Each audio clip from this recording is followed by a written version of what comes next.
Aitzak eman zeraudan. Zer erakusten nahi dugu, zertarako eta nola erakutsi. Baina importantea da, ulertzea dantza ez dela bakarren mugimendua.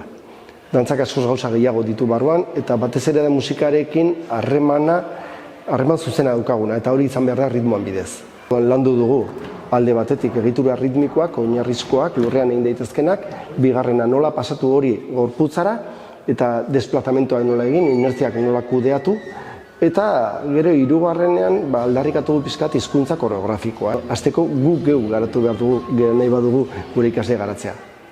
Eta hori, eskemak apurtu zaizkigu. Eta Patxi etorri da ona, eta esateko gaizue, egan egin beharrean lurra jo, lurrean sentitu eta lurra, erritmoak eta hizkuntza musikalak ze garrantzia daukan. Gaur ikasi dugun guztia gure taldera zabaldu, eta gero ikasleenkin dauzkagun egunerokotasuneko klaseetan, martxan jarri.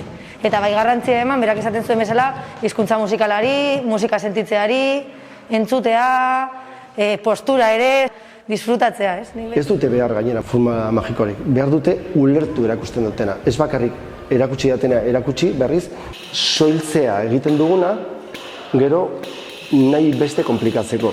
Eta inkluso aportatzen ni daukaben aportatzeko. Eta orduan tradizioa gero eta biziagoa izango da.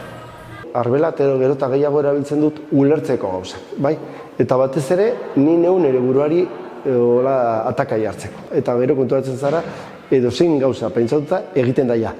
Berez, ez dugu ezer asmatzen, berez dan asmatua dago, eta horre egin daitezke kombinazio guziak notan artean, guziak edo gehienak egina daudeia da mundu tradizionalak egiten dituz eta azken bien bianka ditugula.